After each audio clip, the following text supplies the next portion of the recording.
Hello, amazing people. Okay, I'm going to take you guys through a mobility program to get you prepped for the Open. So this would be perfectly done the day before the Open, like the Thursday before the Friday Night Lights. But you could do this at any stage throughout the week, or you could take this program and if you need a rest day, come into the gym and do this instead of the classes that we run. So the whole aim is just full body opening and full body mobility. We're trying to have a better overhead position, a better feeling squat. We're just trying to release tension so then we can feel ready when we get into the workouts. Okay, so there's a few parts to this. We're gonna go to them part by part. First part is we're gonna release some sore spots. We're gonna go for sliding surfaces. We're gonna do a quad mash, an ITB mash, and a adductor mash. Each leg, you're gonna spend 90 seconds on 2 spots. So 90 seconds on one spot, 90 seconds on the other. And the spots are defined by what you feel. You need to go for things that actually feel like they need to be released. So it should be pretty sore. And then internally, you have to actually release, relax, and melt on top of the device. For the quad, I think a lacrosse ball, a hard ball, works really well. For the adductors and ITB, a roller I think works better. So I'm going to show you what that is now. So I've got a hard baseball, lacrosse ball here. I'm thinking I'm going to find 2 spots here on the front of my leg, quad, and I'm going to lay face down on this. And as I said before, it's all about your intention. We need to release the positions that hurt. So find them and then just breathe and release. So the quad, you find the 2 spots each leg, face down. Okay, then we've got adductor is the inside of the leg here. Having this on this angle works really well for me. I'm just going to be here, and I think a bit of a shift side to side works really nicely for the adductors. So I'm going to find 2 spots. They might even be close together. Make sure that the spots are worthwhile spending time on. So 2 spots there. Then ITB is the outside of the leg. You're going to be on your side and shift side to side if you can. Find these 2 spots here and just remember, relax, release, relax.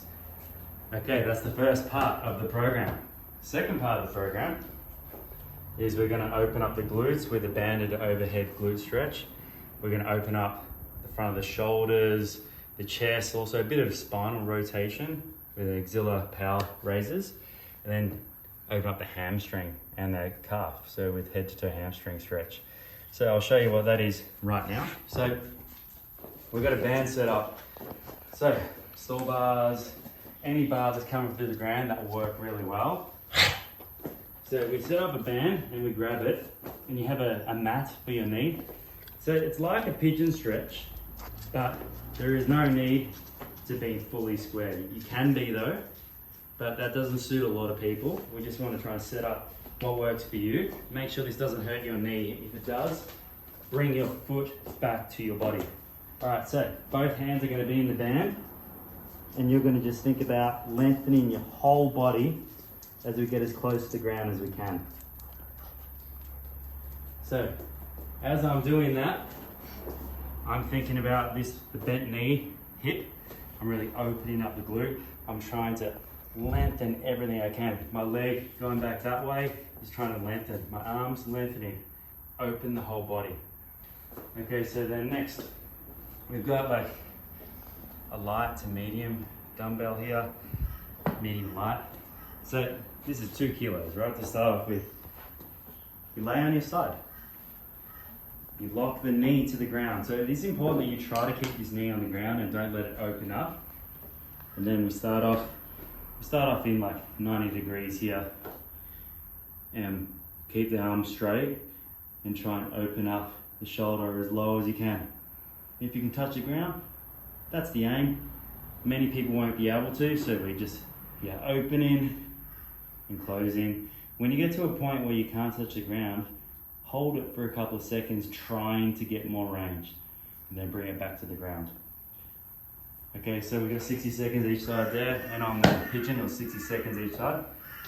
Last one in this triplet is head to toe hamstring. So look, maybe you got a mat for your knee. hold on to the foot if you can, or as far down your leg as you possibly can.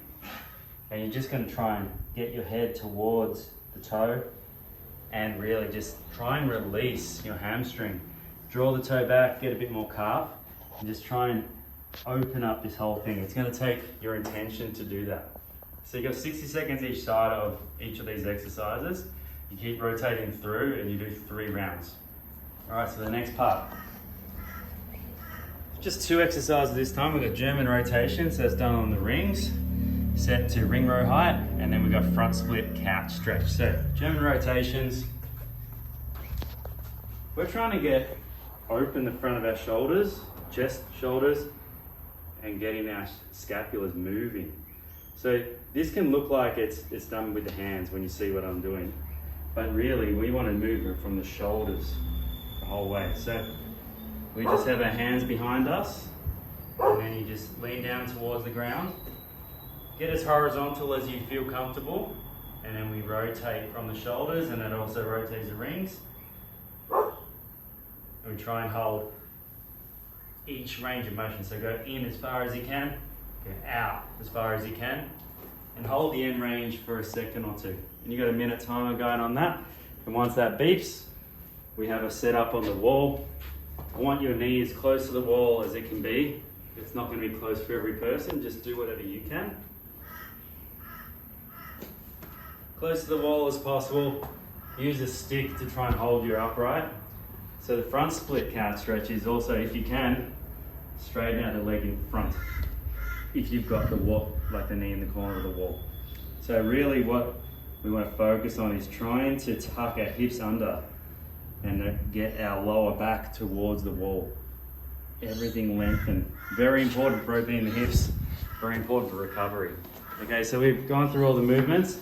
The last thing now, optional, if you want to just get some blood flow, get a bit of a sweat on, finisher is like 15 to 20 minutes at a jogging pace on the assault bike. So just, you can talk to someone next to you, don't need to go hard. We're just trying to get a bit of a heart rate up, just enough. And then the next day, the open is on and you are feeling ready. Thank you.